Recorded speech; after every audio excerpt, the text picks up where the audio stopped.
Ça va? Ça va? Ça va? Ça va? Connectez-vous, connectez-vous.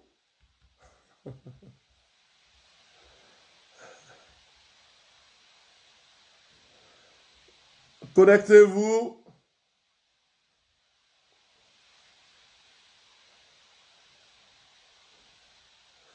Connectez-vous.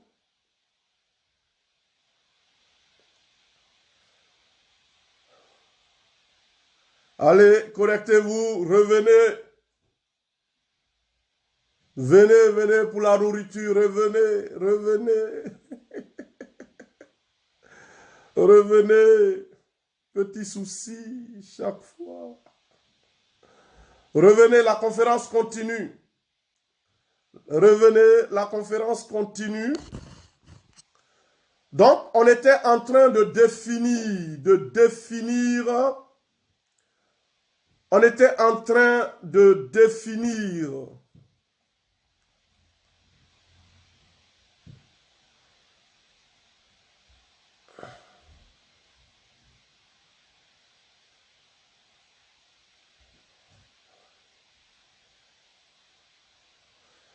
ça va? Revenez, revenez, revenez, ça va? Soyez sereins. Vous m'entendez, ça va?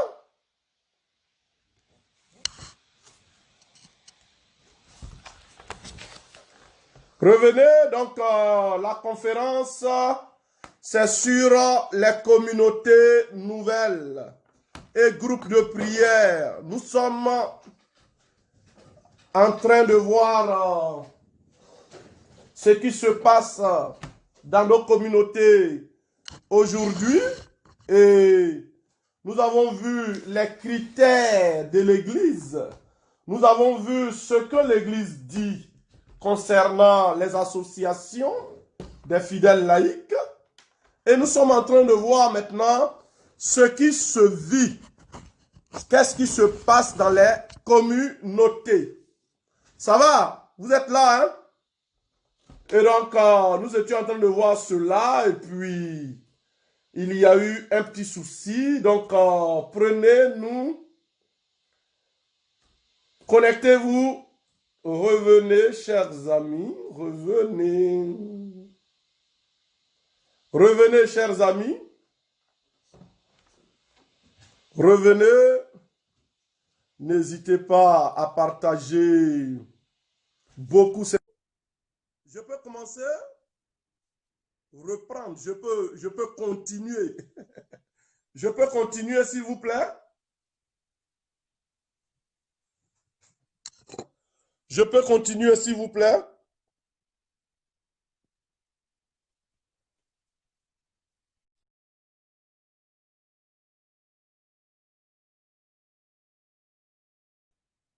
Je peux continuer, s'il vous plaît?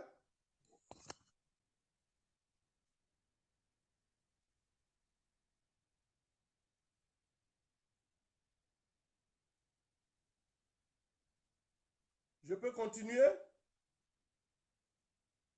Ok. Très bien, on continue. Donc, nous sommes partis de la théologie de la rétribution. Et à partir de la théologie de la rétribution, nous avons parlé du combat de la destinée prophétique. La destinée prophétique qui est une clé de compréhension. Et la destinée prophétique qui est un plan initial de grâce, d'onction dans la théologie protestante. Et à partir de là, on va dégager les thématiques des blocages. Donc, vous allez voir que qu'on parle des blocages. Donc, ces blocages-là, pourquoi vous entendez blocage par-ci, blocage par-là? C'est parce que, au niveau de la théologie de la rétribution, qui est au fondement de la théologie de la prospérité, l'homme doit être récompensé. L'homme qui est avec Dieu, il doit être riche, prospère. On a réduit le salut au mariage, le salut à la prospérité, à la postérité, à la promotion sociale. Le fait de réduire le salut à la promotion sociale, on va inventer ce qu'ils vont appeler la destinée prophétique. Il y a une destinée prophétique pour toi, mon frère, pour toi, ma soeur. Mais pourquoi tu n'as pas toutes ces grâces de mariage, de visa et de voyage? C'est simple, parce qu'il y a des blocages. Donc, on invente la thématique des blocages, des empêchements. Tu n'es pas resté. Donc, on va chercher les blocages.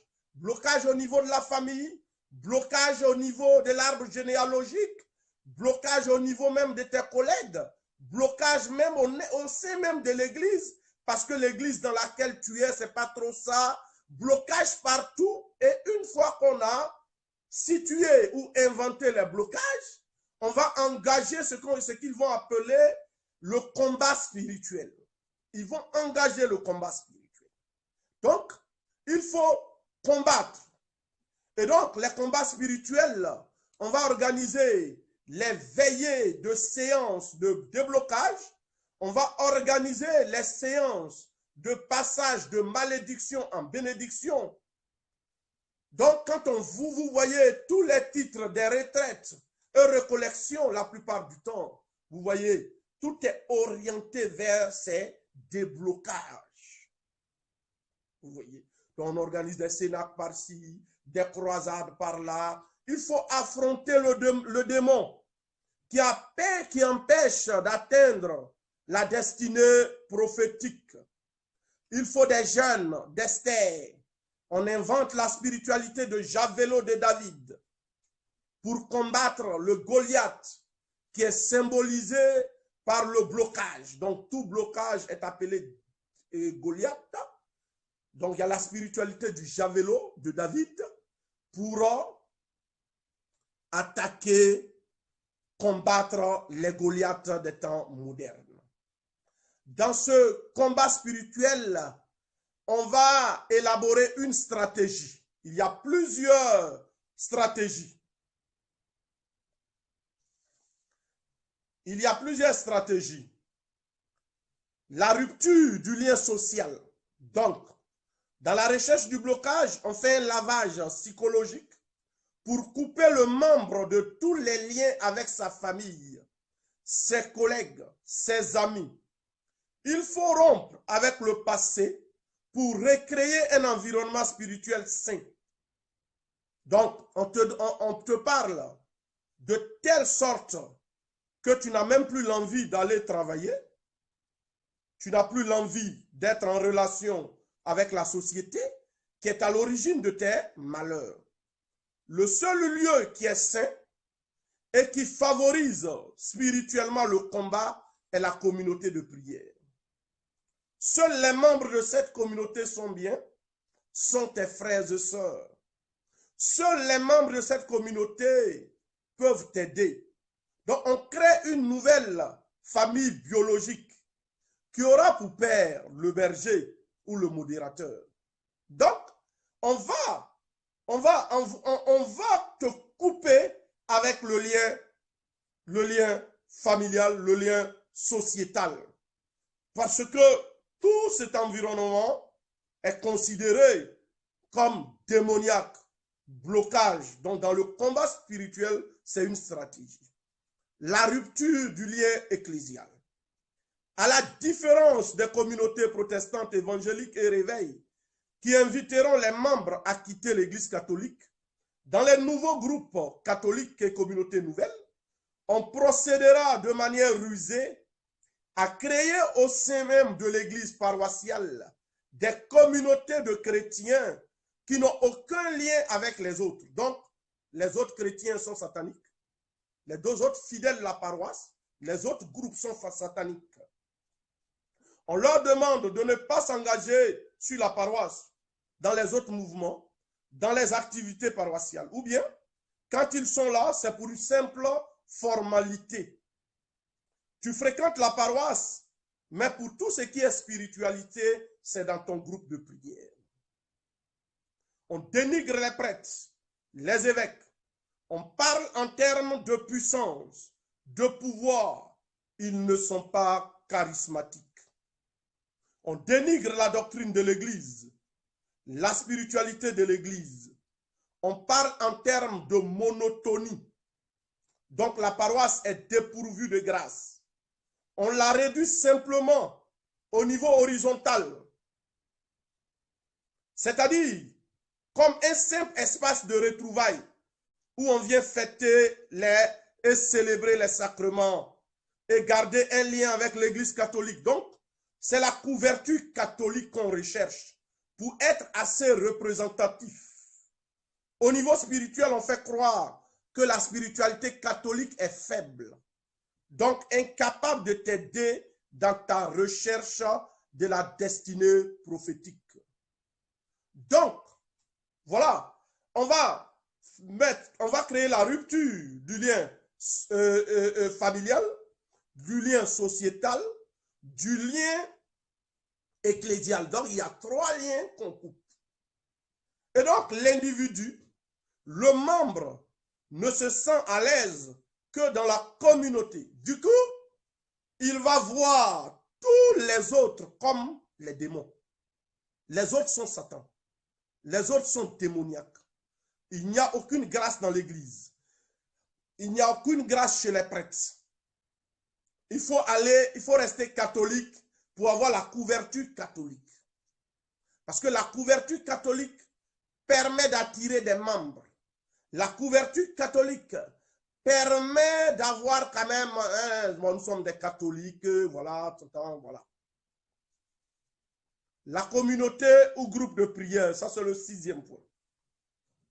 Étant donné que la famille, le lieu de travail, les amis et la paroisse sont décrits comme des espaces favorisant les blocages, le seul lieu qui favorise l'onction dans le combat spirituel est la communauté.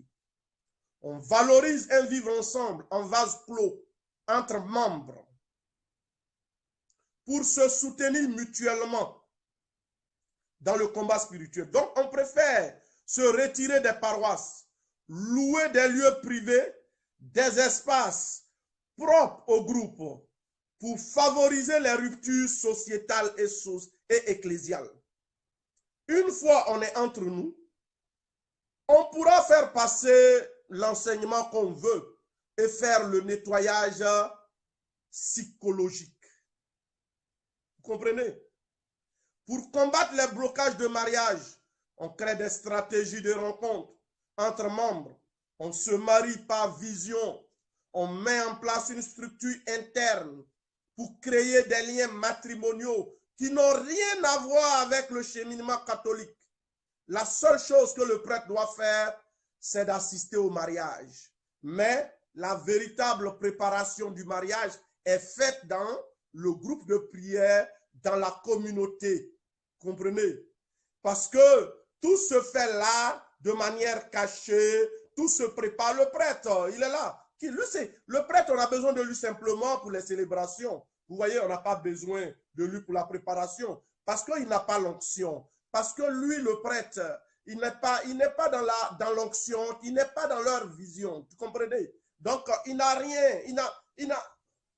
Le prêtre, il est comme un président de club. Le côté verticalité du prêtre n'existe pas. Comprenez? Le côté vertical du prêtre, ça n'existe pas. Il est comme c'est le côté horizontal, vous voyez, responsable de groupe où il y a des hommes, voilà.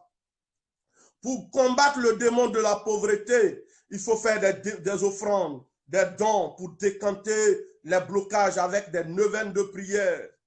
Pour avoir la promotion économique et sociale, il y a des parfums et beaucoup de remèdes et prières de protection.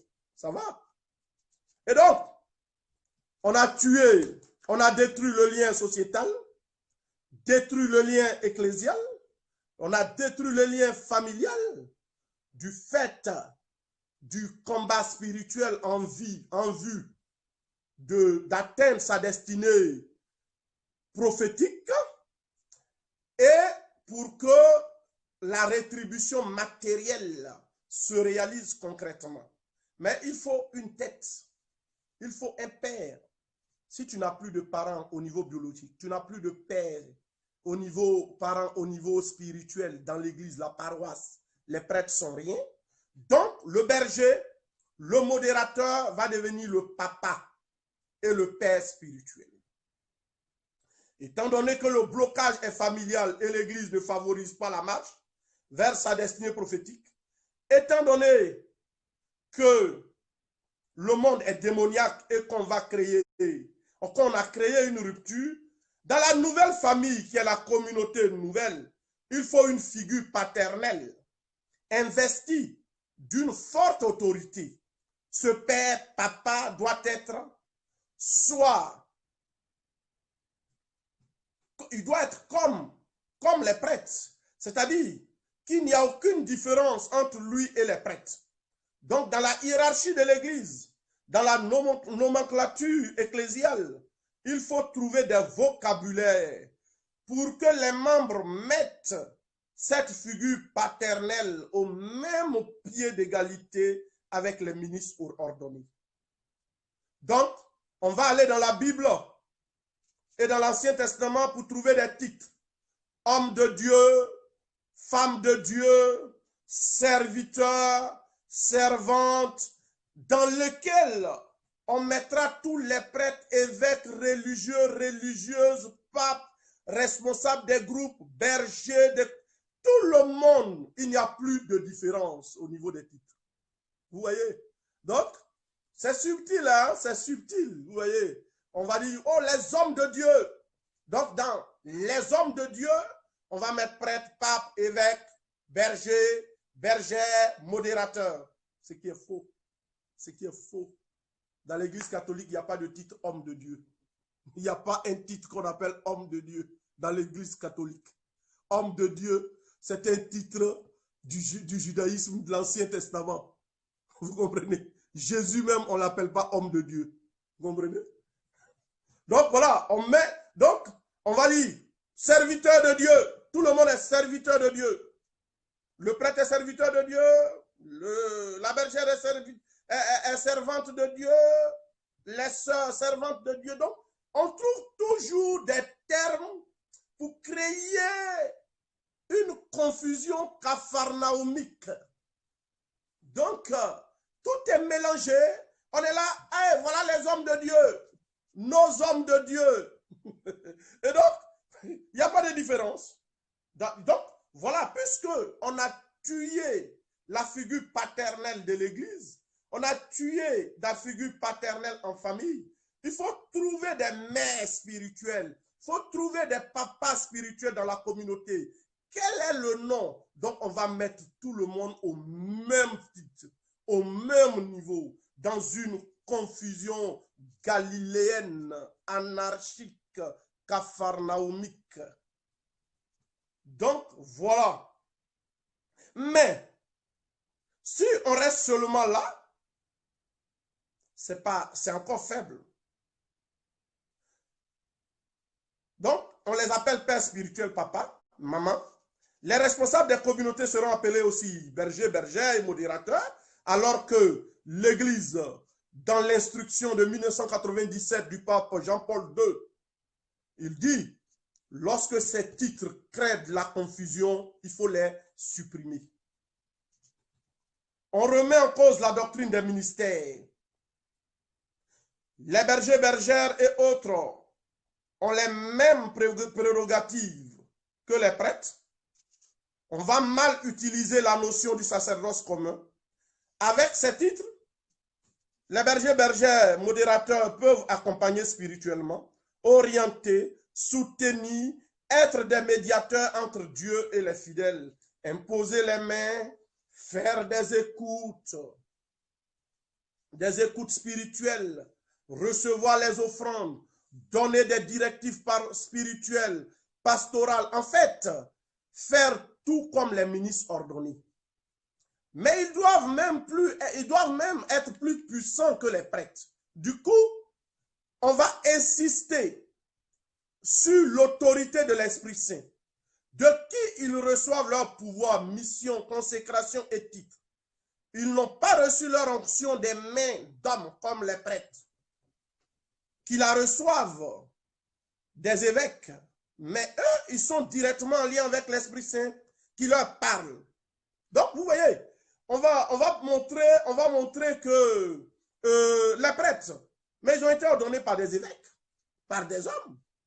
Mais les bergers, nos responsables, mais eux, ils ont leur onction directement de l'Esprit Saint.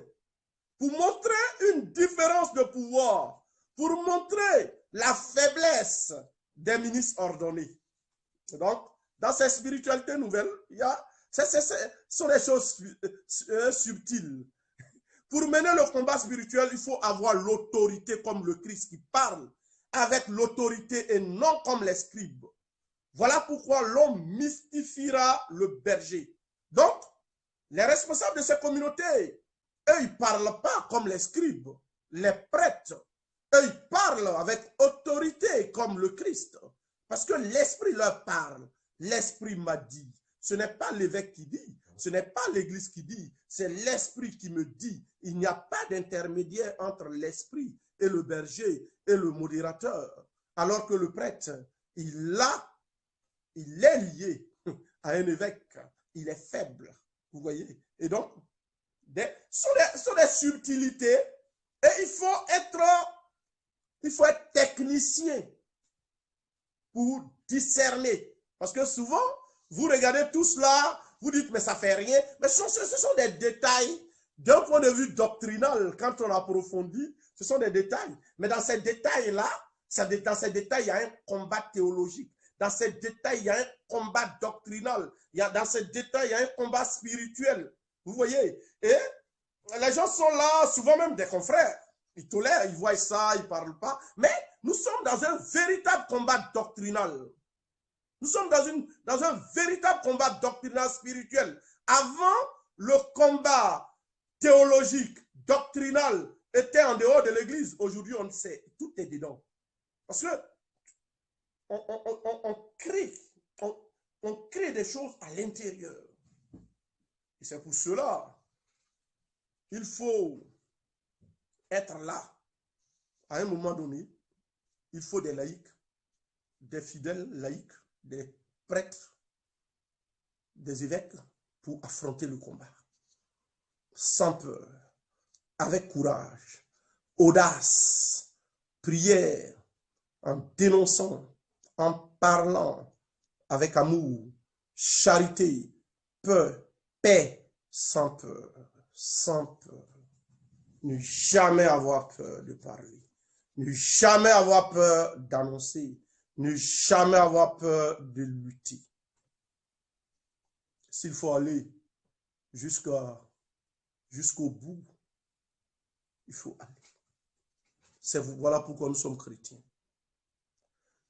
Donc, on mystifie la figure du berger.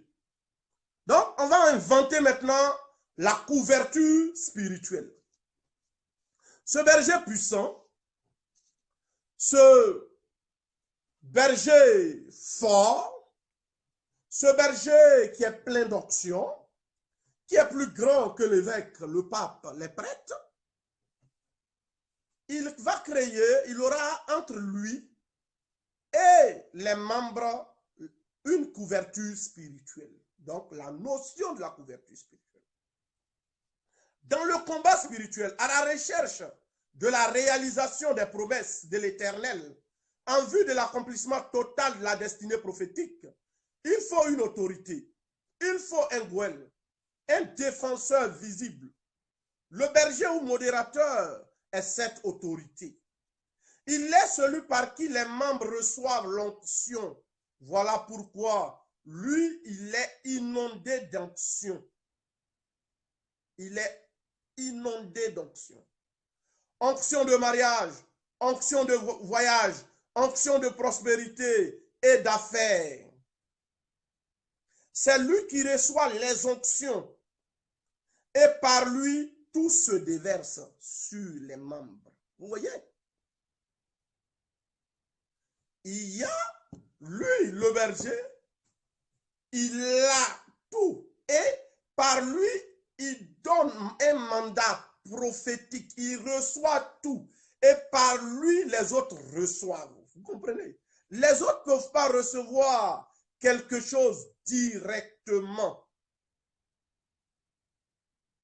Dès lors, il est tout à fait normal qu'ils reçoivent les dons d'hymne. Il doit être riche pour que les autres deviennent riches. Vous comprenez? Les membres peuvent être pauvres, ce n'est pas grave. Si le berger prospère, les restes de la table tomberont sur les pauvres Lazare. Vous comprenez? Le berger est celui qui protège les membres. Du coup, il y a une attitude de respect, de révérence envers le berger protecteur. Il couvre donc tous les membres de la communauté. Il est le parapluie atomique et spirituel. Voilà pourquoi les membres sont capables de le suivre partout et le défendre, bec et ongle, par rapport à l'Église et ses ministres. Vous voyez, quand vous voyez la réaction de certains catholiques, quand un évêque parle, quand un prêtre touche la question des communautés nouvelles et des groupes de prière, c'est cela. Ils ont au nom de cette couverture spirituelle, il faut défendre le berger, le modérateur, le responsable de la communauté. L'église, c'est rien, le prêtre n'est rien, mais pourquoi on ne peut... Regardez par exemple sur les réseaux sociaux, quand tu parles de tout, les gens ne réagissent pas, c'est bien. Mais dès que tu parles des communautés nouvelles, il y a une réaction de certains membres, mais ce sont des réactions sectaires. Ce sont des réactions. Dès que tu touches le problème des groupes de prière, des communautés nouvelles, mais c'est comme si tu as provoqué des militaires. Mais toujours, je leur dis, ce sont leurs réactions qui montrent que ces groupes-là ne sont pas catholiques. Ce sont les réactions qui montrent que ces communautés n'ont pas l'esprit catholique. Pourquoi un prêtre peut parler de tout, sauf des communautés nouvelles? Tu peux parler de tout. Tu parles de tout. On va t'applaudir. Mais tu ne dois pas toucher la question des bergers. Tu vois, tu ne dois pas toucher la question des communautés nouvelles. Non, c'est ça, on ne doit pas toucher. Pourquoi? Dans les documents de l'Église, quand on enseigne, dans les documents de l'Église, il y a la partie des laïcs. Il y a pas, tout à l'heure, je vous ai cité les critères que le pape Jean-Paul II émet pour reconnaître les communautés nouvelles. Mais pourquoi on ne peut pas toucher ceux-là? Ce sont des églises. Donc, s'il y a une couverture spirituelle, il va y avoir les pactes ou alliances. Donc, dans la Bible, le terme d'alliance a un sens théologiquement profond et est lié au peuple, aux promesses et à l'élection. Dans les nouvelles spiritualités, il y a une herméneutique, une interprétation de ces termes avec une mutation de sens qui n'a rien à voir avec le sens biblique. On crée des pactes avec des bergers et modérateurs pour avoir la couverture spirituelle. Dans ces pactes, on promet obéissance. On promet de garder le secret. On est dans les sectes ésotériques là. D'où les affirmations. On ne dévoile pas la nudité de son papa.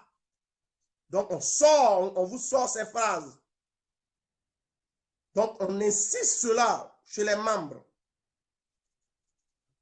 Du coup, on crée une atmosphère de peur qui fait qu'on doit se soumettre au père spirituel, de peur d'être frappé par la malédiction. C'est la politique de l'omerta, du mutisme total, puisque même au nom de ce pacte, on porte désormais le nom du berger. Le fait de porter le nom montre la rupture du lien parental et du lien ecclésial, puisque ce qui est désormais mis en valeur, c'est le nom de la communauté ou du berger. Donc, puisque tu n'as plus de papa, la famille n'est rien, tu n'as plus l'église, les prêtres sont rien,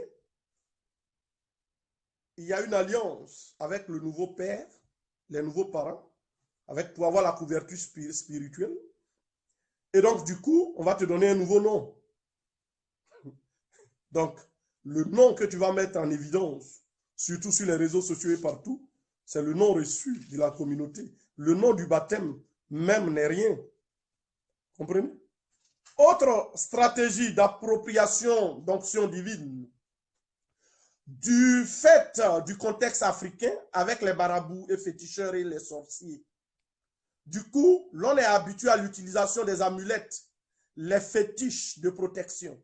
Dans le combat spirituel pour se protéger, l'on utilisera ce qu'on appelle dans l'église les sacramentaux, eau bénite, encens, bénédiction d'objets. On parlera plus de consécration de tel ou tel objet. Cela touche par rapport au sacrement. On donne donc autre sens aux sacramentaux qu'on trouve concrets, pratiques et efficaces par rapport aux sacrements qui sont trop simples. Du coup, on détruit les 7 sacrements. Oui, on détruit les 7 sacrements dans l'église. Dans l'église, ils ont détruit les 7 sacrements. Donc voilà, le baptême n'est rien parce que on va plus mettre en évidence le baptême de l'Esprit Saint. Donc le baptême de l'eau, il n'y a pas, tu ne reçois pas l'Esprit. Donc ce n'est rien, ce n'est pas un baptême. Donc on dénigre le baptême, le sacrement du baptême. Et même il y a des communautés au groupe de prière où il existe des bains. Des bains.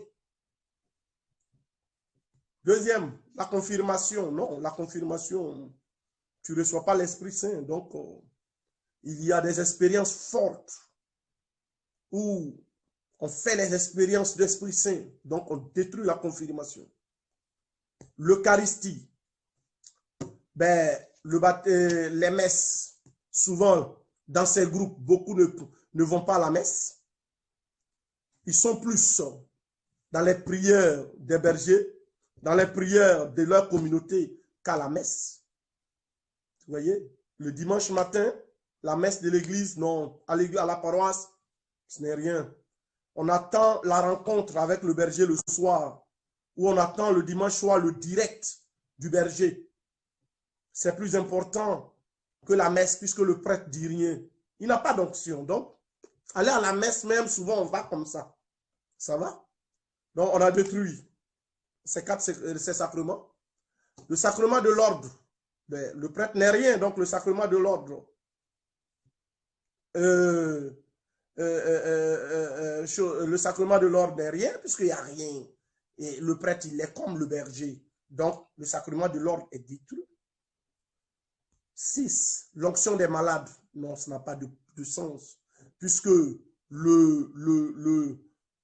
qui est important, c'est la prière, les veillées, les exorcismes, les prières des malades, les prières de guérison sont fortes que l'onction des malades.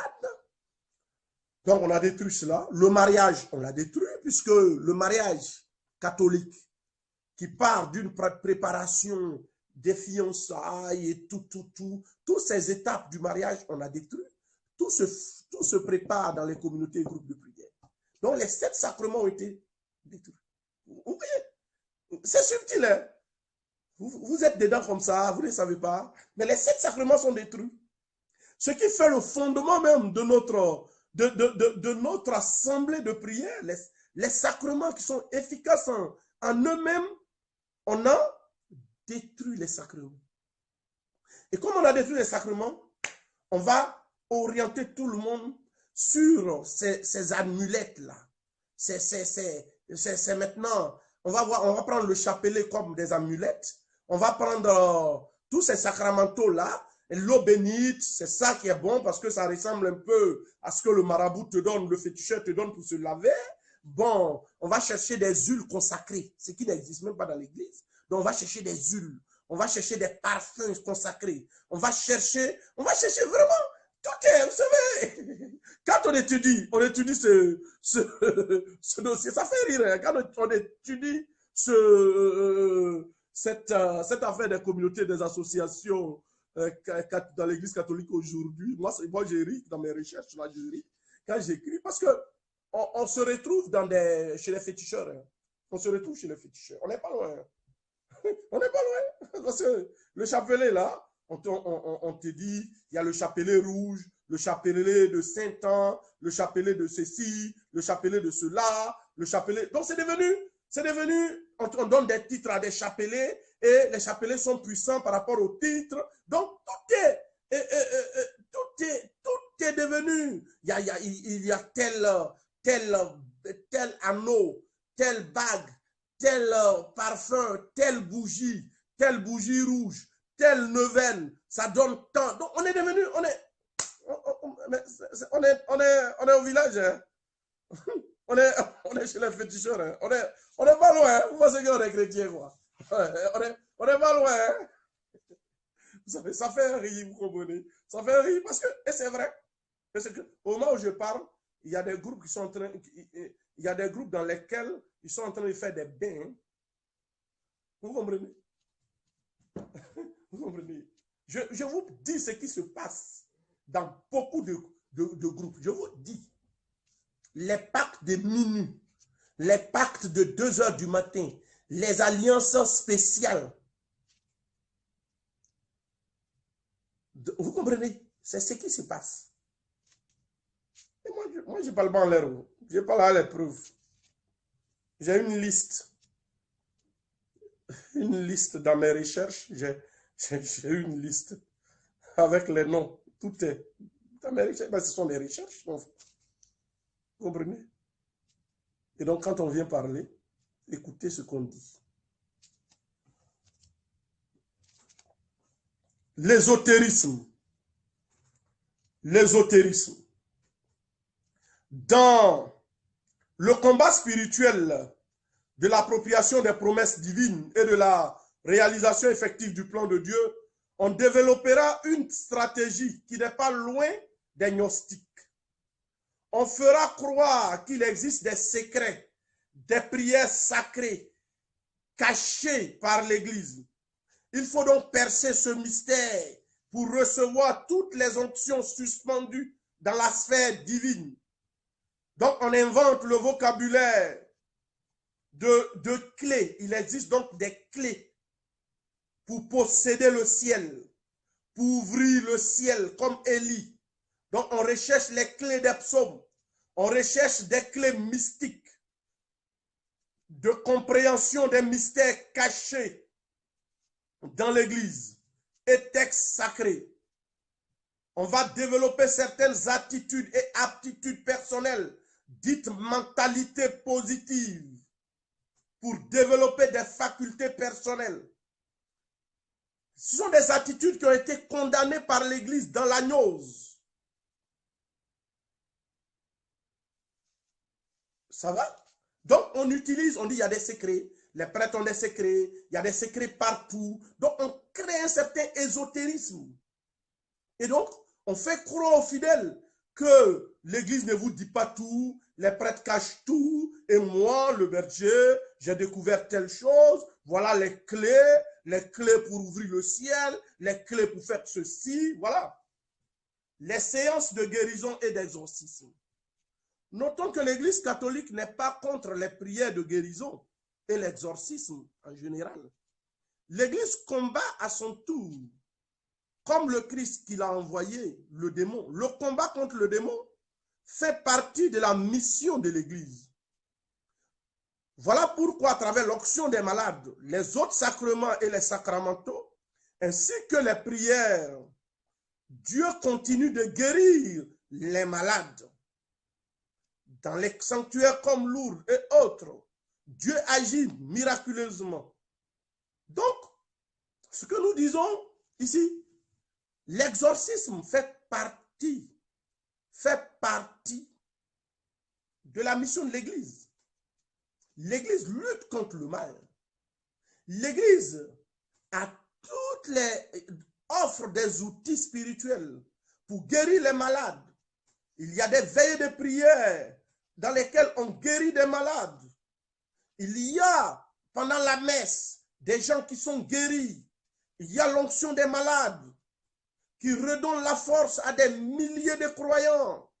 Il y a des fidèles dans leur famille qui prient pour leurs enfants malades, qui guérissent. Il y a des gens dans les groupes de prière qui prennent le chapelet, qui récitent. Les gens guérissent. La guérison existe. Allez-y à Lourdes. Allez-y à Banneux. Allez-y dans les sanctuaires reconnus par l'Église catholique. Le nombre de guérisons, ça existe dans les églises. Chaque jour, les guérisons miraculeuses que Dieu opère sur la terre, on ne peut pas compter. Le démon existe, les sorciers existent. L'Église les combat, l'Église donne les moyens spirituels. Les sacrements sont là, les prières et autres. Donc, on n'est pas contre cela. Il y a l'exorcisme catholique, chrétien, catholique. Vous comprenez? Moi, chez moi ici, il y a une dame qui s'occupe de la sacristie. Elle est partie à Banneux. Elle était tombée.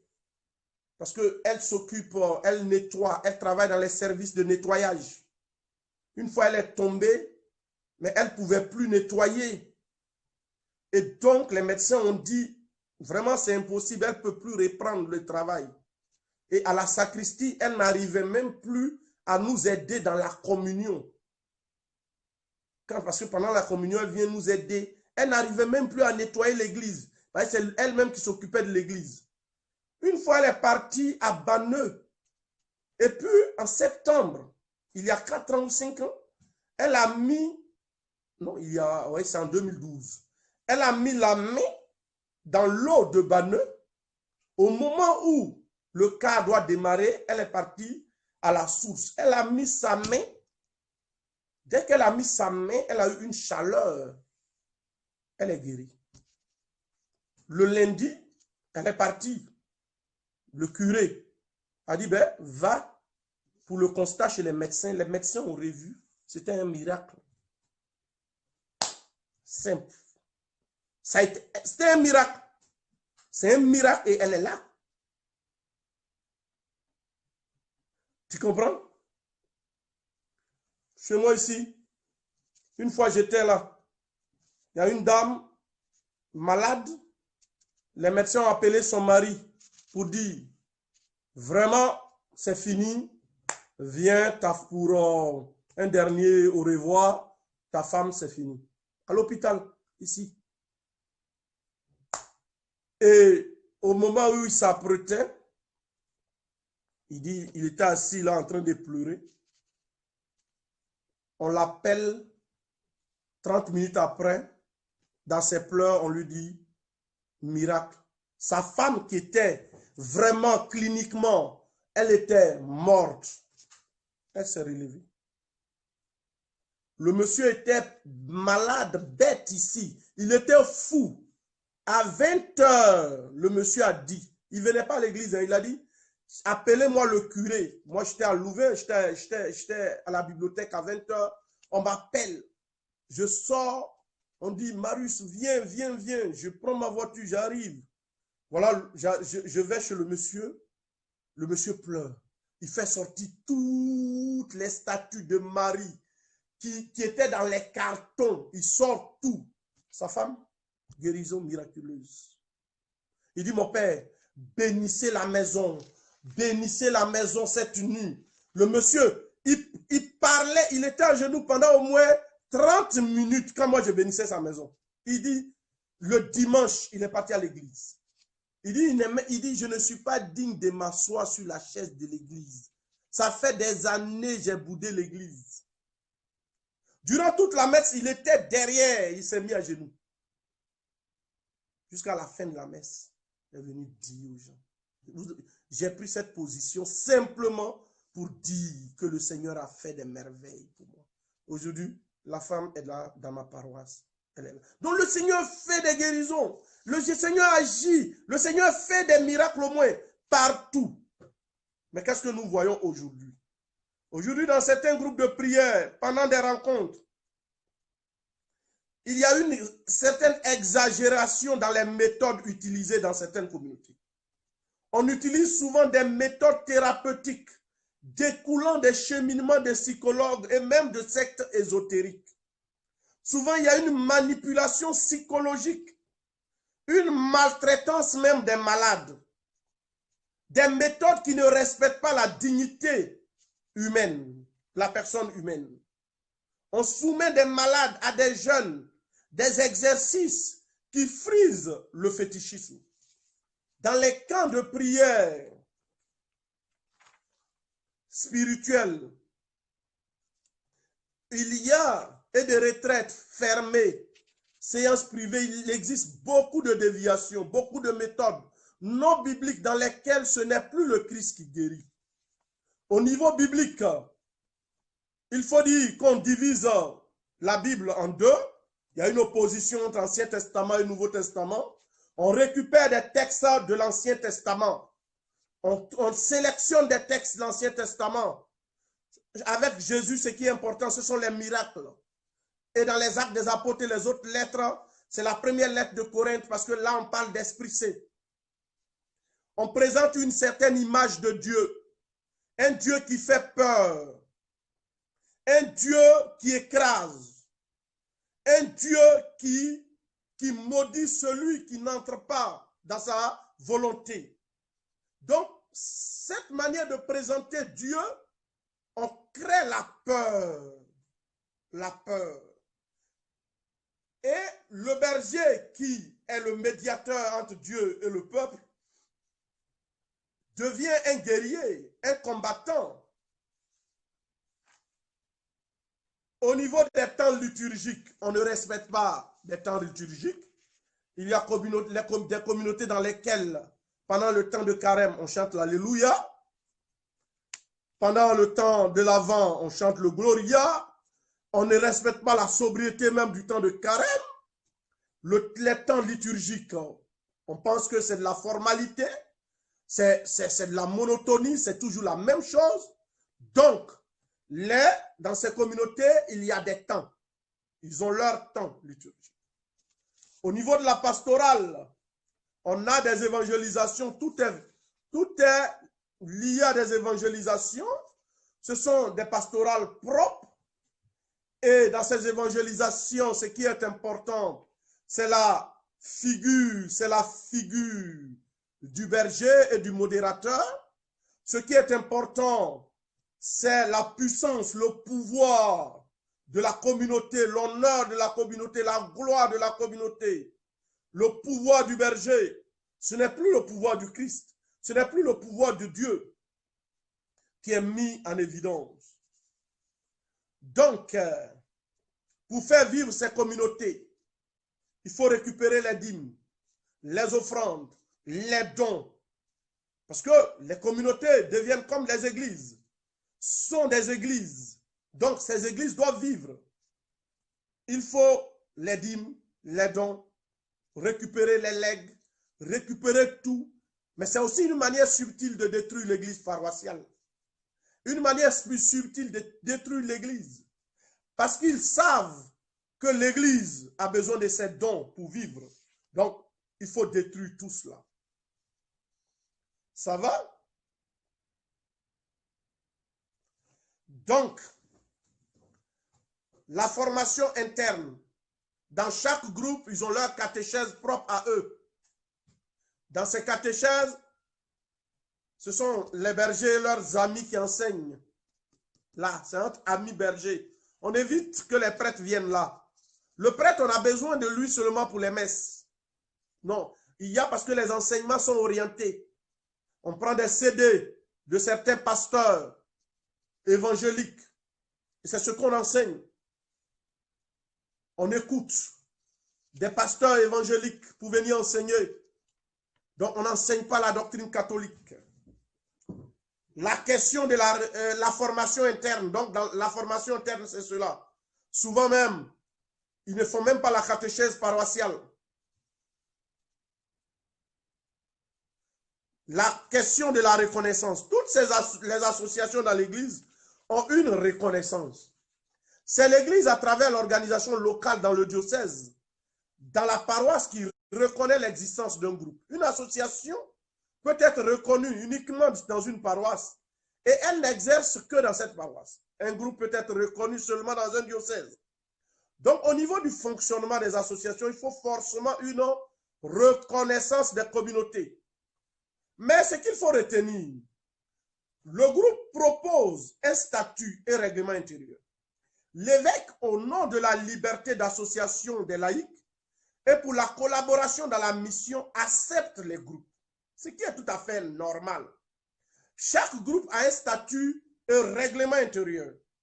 Au niveau de la forme et sur le plan juridique, souvent, il n'y a pas de problème. Mais là où il y a le problème, c'est au niveau pratique. On découvre une différence entre le contenu des statuts et le règlement intérieur et la pratique. La spiritualité mentionnée dans les documents n'est pas celle qui est pratiquée dans les groupes. Les objectifs et moyens mentionnés ne sont pas respectés. Souvent, quand les groupes se déplacent ou se rencontrent dans leur domaine privé, la pratique est différente de leur agir en présence de leur aumônier. Avec les réseaux sociaux, facilement les groupes en Afrique créent des relais en Europe, là où se concentrent les Africains. Tout ce qui se passe dans les maisons privées, lors des visites des modérateurs et bergers, les prêtres ne savent pas. Notez que les prêtres font confiance aux fidèles. C'est aux responsables des groupes et les membres d'agir avec maturité et avec l'esprit d'église. Et c'est ce qui manque. Qu'est-ce que je veux dire? Tu viens, tu as créé un groupe. Et le groupe de prière que tu as créé, l'église voit que c'est bien. On accepte ton groupe. Vous êtes dans le groupe. Dans la pratique, le prêtre n'est pas là-bas. Parce que souvent, vous vous réunissez à 22 h. Souvent, ces groupes-là font des directs Facebook avec des groupes fermés entre eux. Ce qu'ils enseignent, le prêtre ne sait pas. L'aumônier ne sait pas. Souvent, ils sont à Abidjan, à Lomé, à Ouaga, à Kinshasa, et puis ils ont des groupes en France. Ils ont des relais en Belgique, en Suisse, au Canada, aux États-Unis. Ces groupes-là, ces relais-là, ne sont même pas dans les paroisses, hein, parce que quand, dans l'année, leur responsable passe comme un évêque, ils se réunissent dans des salles privées. Souvent, ils vont aller voir un prêtre âgé quelque part dans une petite paroisse là. Mon père, on veut se réunir. Le prêtre dit, bon, vous êtes catholique, voilà. Mais ce qui se passe là, ce qu'ils font à minuit, les prêtres ne sont pas là. Vous comprenez? Les prêtres n'ont pas démissionné spirituellement, hein, mon ami. François Togo, qu'est-ce que tu appelles les prêtres ont démissionné? Je te réponds directement. Les prêtres n'ont pas démissionné. Je te réponds directement. Les prêtres ne courent pas derrière l'argent, derrière la prospérité. Je te réponds directement. Peut-être, c'est toi. Ce sont tes bergers qui courent derrière la prospérité et non les prêtres.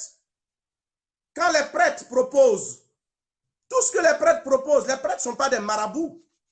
Si toi, François Togo, tu cherches un marabout, le prêtre n'est pas marabout. Il te dit, tu viens exposer un problème, il te dit, va réciter le chapelet. Toi, François Togo, tu vas dire que le chapelet est faible. Entre-temps, tu as un berger qui te dit, il faut payer 10 mensuels pour avoir la guérison. Entre la proposition du prêtre et la proposition du berger, tu préfères payer des dîmes pour avoir la guérison. C'est ce que tu appelles les prêtres ont fui. Les prêtres disent la vérité. Les prêtres te disent que selon ton problème, ce que tu as fait 4 fois l'avortement, tes trompes sont bouchées. Madame, tu ne peux plus accoucher. Mais tu peux adopter, tu peux aussi vivre. Le salut ne se réduit pas à l'accouchement. Toi, forcément, tu veux qu'on, de manière miraculeuse, Dieu agisse. Mais le prêtre ne va pas te mentir. Quand tu n'étais pas chrétien, ta main, tu es parti voler, ils ont coupé ta main. Tu deviens chrétien, tu veux que le prêtre prie pour que ta main revienne. Non, le prêtre te dit non. Tu peux être chrétien en ayant la main coupée. Toi, tu dis non, tu ne veux pas. Quand le prêtre te dit ça, tu dis le prêtre est spirituellement faible. Tu préfères aller là où on va te dire, va chercher 3 chapelets rouges. Il faut attacher 2 chapelets rouges sur le cou. Il faut faire telle neuvaine. 50 jours après, la main coupée va revenir. C'est ce que tu appelles être spirituellement bon. Les prêtres n'ont pas appris à mentir. Les prêtres ne sont pas formés pour venir vous mentir. Les prêtres vous disent la vérité. Parce que chaque fois, ce que vous aimez dire, les prêtres ont démissionné. Si les prêtres avaient démissionné, tu n'allais pas avoir église. Hein? Tu sais ce que des prêtres font dans les villages, dans des campements? Tu sais la nuit, combien de fois des prêtres sont au chevet des malades? Tu sais le nombre de prêtres, ce que les prêtres endurent. Tu sais les écoutes spirituelles que les prêtres font. Tu as 3 prêtres pour 10 000 paroissiens. 3 prêtres pour 10 000 paroissiens. Quand tu viens au bureau, tu ne l'as pas vu, tu dis, il n'est pas là. Alors qu'il est en train de bénir une maison. Ah oui, il faut souvent être clair parce que c'est exagéré. Parce que les laïcs africains, surtout, beaucoup de laïcs africains ont la mentalité d'Adam et Ève. Ne jamais assumer leurs responsabilités. Vous comprenez? Ne jamais, quand le prêtre te dit, tu es jeune fille, voilà une manière de vivre, voilà une manière de vivre. Dans les mouvements des jeunes, tu n'écoutes pas. Tu sors, tu fais des avortements, tu es partout. Après, tu n'enfantes pas, tu vas accuser Dieu. Quand tu détruis le mariage des autres, et après, toi, tu te maries, ton mariage ne marche pas, tu vas venir accuser Dieu. Sortez de la mentalité d'Adam et Ève. La mentalité d'accuser toujours les prêtres. Regardez vous-même votre propre vie. Les différentes erreurs que vous avez faites. Ah oui. Ça va. Il faut assumer. La meilleure manière de vivre la spiritualité, c'est d'assumer. Oui, mea culpa. Combien de fidèles suivent les prêtres? Moi, je suis là. Je vous parle. J'ai des parents qui sont dans des communautés nouvelles.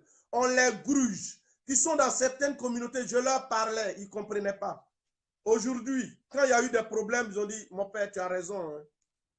Parce que quand les prêtres vous parlent, vous dites que les prêtres sont jaloux. Le prêtre te dit, va au Saint-Sacrement, va prier. Tu dis, il est faible.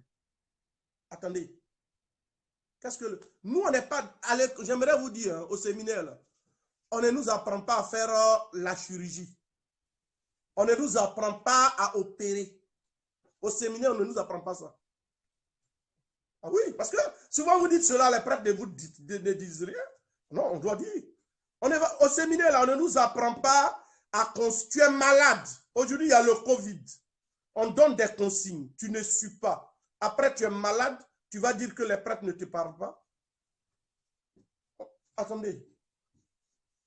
Vous êtes marié. Vous êtes dans un foyer. Le prêtre vous donne des conseils.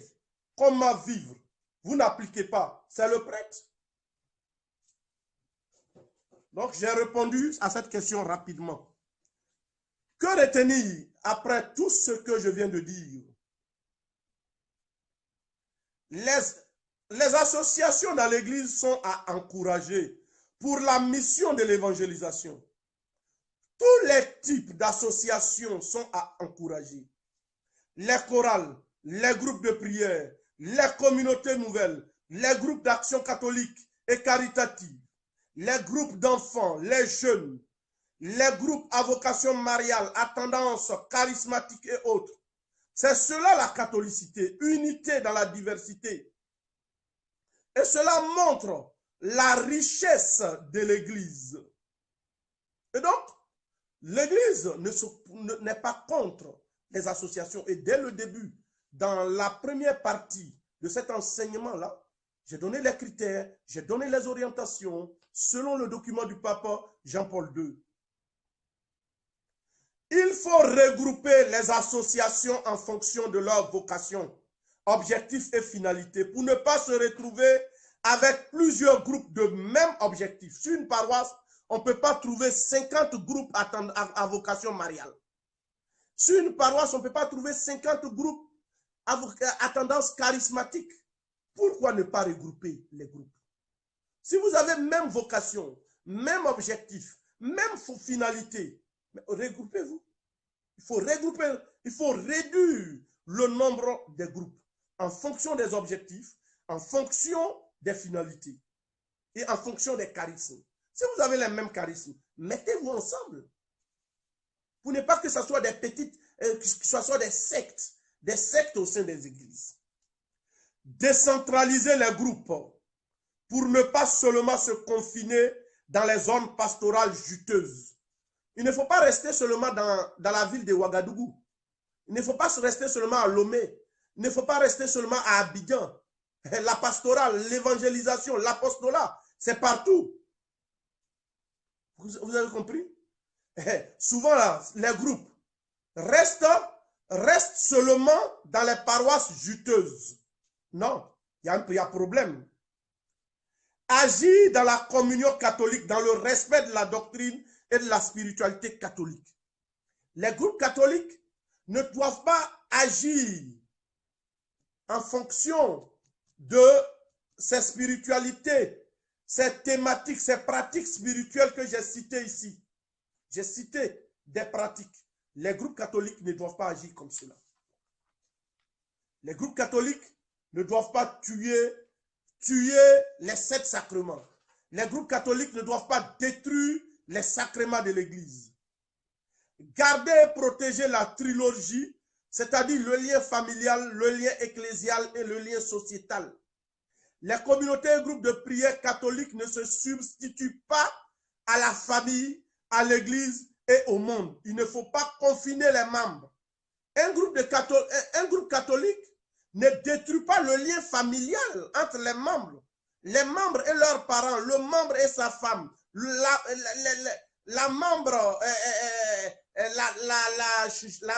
bergère ne doit pas pousser les épouses à ne plus même être en lien avec leurs époux. Non, non, non, non. Donc le lien avec la société, il ne faut pas voir la société en démon. Non. Le lien avec l'Église, il ne faut pas détruire le lien ecclésial. Vous comprenez? Il y a des communautés nouvelles catholiques dans lesquelles on ne permet plus, on a lavé tellement le mental des gens, ils ne voient plus leurs parents. Les familles sont divisées, des foyers divisés. Il faut former les groupes et communautés, les évangéliser. L'évangélisation n'est pas pour les autres.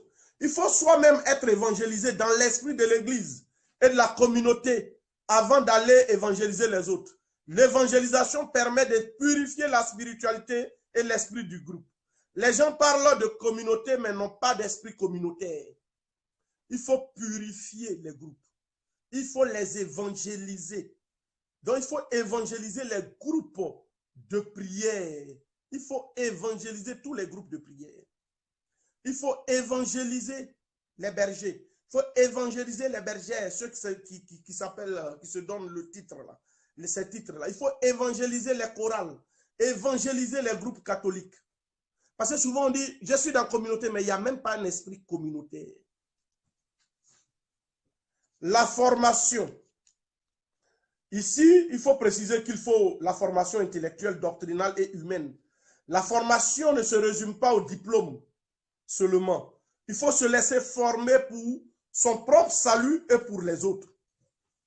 Il faut créer des lieux de formation des fidèles qui aimeraient diriger des groupes et enseigner. Après la formation, il faut les intégrer dans l'accompagnement des groupes, l'enseignement de la catéchèse, les œuvres caritatives, l'accompagnement des malades, des personnes âgées et autres. Regardez, en Afrique, dans nos pays, il y a, on est tous, regarde les groupes, tous les groupes sont dans cette affaire de charisme, chasser les démons. Quel est le groupe qui s'occupe des veuves? Quel est le groupe qui s'occupe des personnes, les enfants de la rue? Quel est le groupe qui s'occupe d'aider des jeunes à s'insérer dans le tissu professionnel, social? Les groupes doivent tenir compte des besoins pastoraux. Il faut trouver un titre simple pour les laïcs formés qui accompagnent les groupes. Il faut sortir des titres ronflants. Les titres ronflants et les titres qui créent de la confusion. Vous comprenez? Donc, il ne faut pas toujours rester là, être dans une idée de nous on ne fait rien, ce sont les autres, nous on ne fait rien, ce sont les autres. Moi, je félicite les prêtres. Les prêtres, je félicite les prêtres dans leur travail. Parce que vous regardez un prêtre seulement, 2 prêtres, et vous jugez des millions de prêtres. Vous avez vu, vous connaissez le travail des prêtres? Moi, je félicite les prêtres. Vous connaissez le travail des prêtres. Vous avez vu des prêtres en train de marcher dans des dizaines de kilomètres. Vous regardez seulement peut-être un prêtre que vous connaissez et vous jugez l'ensemble des prêtres. Ouais. Et toujours vous avez, ouais, les responsabilités sont partagées, ceci, cela. Oui, en toute chose, partout, dans toute la vie, dans tout, les responsabilités sont toujours partagées. Dans la vie, c'est tout. Mais il ne faut pas, les laïcs africains, beaucoup de laïcs africains ont cette ruse-là de dire, ce sont les prêtres, ce sont les évêques, nous on n'a rien fait. Mais quand toi tu t'en vas gaspiller ton argent dans dîmes, maintenant quand tu deviens pauvre, c'est là que tu connais les prêtres. Hein. Parce que quand vous avez la promotion, vous avez l'argent, les prêtres, là, quand ils vous parlent, là, ce n'est rien. Hein. Là, quand tu t'en vas maintenant, quand tu as fini de dépenser dans ces sectes-là, dans ces groupes-là, c'est là que tu reviens maintenant. Et quand le prêtre te dit, mais je t'ai dit, je t'ai parlé, tu ne m'as pas compris, tu vas dire que le prêtre, il parle mal. Il est dur. Saint Paul, il a dit à Timothée, dénonce, sois dur, oriente. Et c'est ce que nous faisons. Vous êtes dans les directs sur Facebook. C'est pour écouter les pasteurs, écouter tous ceux qui vous promettent des huiles, des choses. Mais tu t'en vas librement. Puis vous êtes des chrétiens adultes. Hein. À 50 ans, 45 ans, 30 ans, on ne va pas rester là. Il n'y aura pas un prêtre pour un laïc. Quoi. Tu es là, on te suit. Non, il ne faut pas faire ça. Non, fais ça. Non, non, non, non, non. Si les prêtres faisaient ça, cela vous allez dire, les prêtres sont trop derrière vous. Ils ne vous laissent pas libre. Quand même, vous êtes là. On a des chrétiens adultes. Écoutez, vous les chrétiens d'aujourd'hui, prochainement, je vais parler de la spiritualité. Je vais vous parler. Avant, dans nos villages, au temps de ma grand-mère et de mon grand-père, le christianisme qui était vécu, c'était du christianisme responsable. Regardez comment le christianisme est vécu dans les villages. Vous êtes devenus des bébés spirituels. Attendez là. Allez-y dans les villages. Ils n'ont rien. Hein? Vous allez aller trouver des personnes âgées qui n'ont rien. Mais leur foi catholique, leur spiritualité catholique, un prêtre pour 30 villages. Mais les catéchistes assurent des laïcs forts dans la foi. C'est parce qu'on a eu de bons parents, des grands-pères cathos qu'on est devenu ce que nous sommes, vous et moi. Mais aujourd'hui, là, on a des bébés spirituels, comme dit un dans son commentaire. Je vous dis la vérité. Non, non, non, il faut grandir dans la foi. Il faut grandir parce qu'on vous dit, il faut être riche. Parce que c'est ça, on veut que tout le monde. Parce que là, on a réduit, c'est la théologie de la rétribution et terrestre. Il faut être riche. Il faut être riche. Mais le prêtre n'est pas un faiseur de richesse. Le prêtre n'est pas un faiseur de richesse. Le curé là n'est pas un faiseur. Il n'a pas les outils pour te donner pour être riche, hein, monsieur. Ce n'est pas un donneur d'enfants. Hein? Non, non, non, non, non, non, non. Ce n'est pas ça le prêtre. Hein? Parce que souvent, vous ne savez même pas qui est le prêtre. Parce que vous préférez le mensonge. Beaucoup de chrétiens catholiques africains aiment les menteurs, le mensonge. Si ici, là, si j'avais pris l'eau, et puis je disais, mettez vos mains comme ça, que chacun utilise un verre, l'eau, cette eau-là, vous allez avoir des bénédictions. Et chacun garde son eau qu'il boive chaque matin un peu. Et puis virer 500 €. 500 € dans mon compte, vous allez croire. Si tu bois cette eau, ta femme sera enceinte parce que Sarah a plus de 100 ans. Elle est tombée enceinte.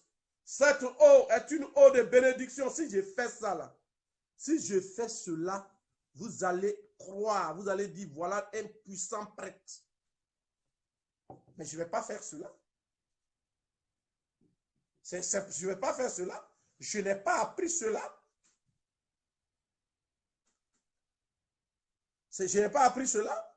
Ce n'est pas cela l'église catholique. Le prêtre de l'église catholique, ce n'est pas cela. Dans les diocèses où il y a la pagaille et l'anarchie, il faut supprimer tous les groupes et procéder à un recrutement avec des critères de discernement clairs. Dans les diocèses africains, où il y a trop de groupes qui créent la pagaille, il faut supprimer toutes les communautés. Supprime tous les groupes qui créent la pagaille. Tous les groupes qui créent du fétichisme, qui pratiquent le fétichisme, l'ésotérisme, le protestantisme, dans l'église catholique, il faut les supprimer tous. On les supprime et quand ils sont, on a supprimé, on recrute. Avec des critères du pape Jean-Paul II que j'ai lu dès le début. On ne reste pas dans Magnan pour enlever Magnan. On ne reste pas dans Magnan pour enlever Magnan. Il y a trop d'anarchie, trop de cafouillage. Enfin, il faut octroyer les moyens aux différents groupes dans leurs activités. Donner les moyens.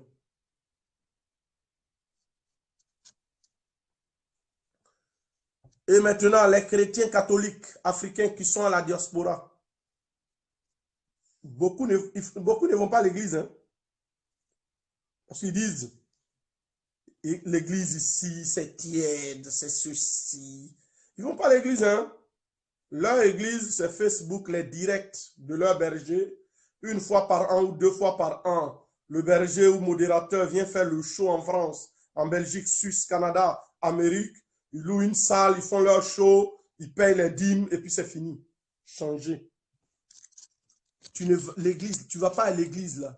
Parce qu'il y a la chaleur humaine, parce qu'on saute, on danse.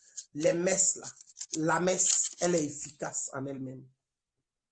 Tu vas à la messe ou bien tu vas au show. Si tu vas au show là, tu veux le show, va dans un concert de qui là, Michael Jackson ou bien qui. Allez-y là. Vous êtes en Europe, ici, vous ne partez pas à l'église. Vous avez des arguments. Mais, si Vous attendez, ouais, le berger il vient dans 3 mois, ouais. C'est là, vous créez le petit show et puis c'est fini. Quand il repart, vous êtes des païens. Quand il revient, vous faites un show entre vous. Ce n'est pas possible. C'est votre foi qui est en jeu. Et puis, ils agissent sur votre état de sans-papier. Ils profitent parce que soit vous êtes sans-papier, ils profitent sur ce, ils profitent. Oui, donnez l'argent, tu auras des papiers, tu auras ceci. Non, non, non, non, non, non. Sortez dans ça. Oui, comme ici, ils voient que souvent, vous avez des problèmes de divorce, des problèmes de mariage, des petits problèmes. Vous êtes seul, ils profitent de cela. Donc, aux chrétiens en diaspora. Vous comprenez? Ça va. Ainsi prend fin aujourd'hui mon balbutiement. J'ai balbutié. Et ceux qui ont pris la vidéo en cours, le direct en cours, il y a la première partie où j'ai expliqué le côté, ce que l'Église prévoit, comment l'Église oriente selon le document Les fidèles du Christ, les laïcs, du pape Jean-Paul II, un document de 1989. Prenez cela, ce document, et j'ai expliqué un peu les critères selon le pape. Mais il y a plein de questions, je ne vais pas prendre les questions, on a été assez long, je ne vais pas prendre les questions, on va prévoir les questions pour samedi prochain à 10 h. Les questions, toutes les questions, vous pouvez poser les questions, on se retrouve samedi prochain à 10 h. 10 h GMT, on a 10 questions, 20 questions même. Je vais répondre aux questions. Et parce que quand nous allons finir les questions, nous allons maintenant aborder la question de la spiritualité des laïcs. C'est là que mon frère François Togo, je vais parler de la spiritualité offerte par l'Église aux laïcs. Tous les outils spirituels, mon frère. Tous les outils spirituels qui sont offerts. Et comment on néglige les outils spirituels? Et là, je vais aborder la question des prêtres qui ont des spiritualités secrètes. On vous fait croire que les prêtres ont des secrets. Vous pensez que nous, on n'a pas... Nous aussi, on a des sœurs qui accouchent pas. On a des sœurs qui ne sont pas mariées. On a des frères qui ne travaillent pas. Hein? Vous pensez que... Et les gens vous disent que les prêtres ont des secrets. On a nos parents malades. Mais le salut ne signifie pas absence de souffrance. C'est vrai. Il faut un accompagnement spirituel, tout. Mais on va te donner tout. Regardez le pape émérite Benoît XVI. Dans sa vieillesse, il s'est déplacé pour venir saluer sa mère. Et saluer son frère. Son frère est mort. Vous voyez?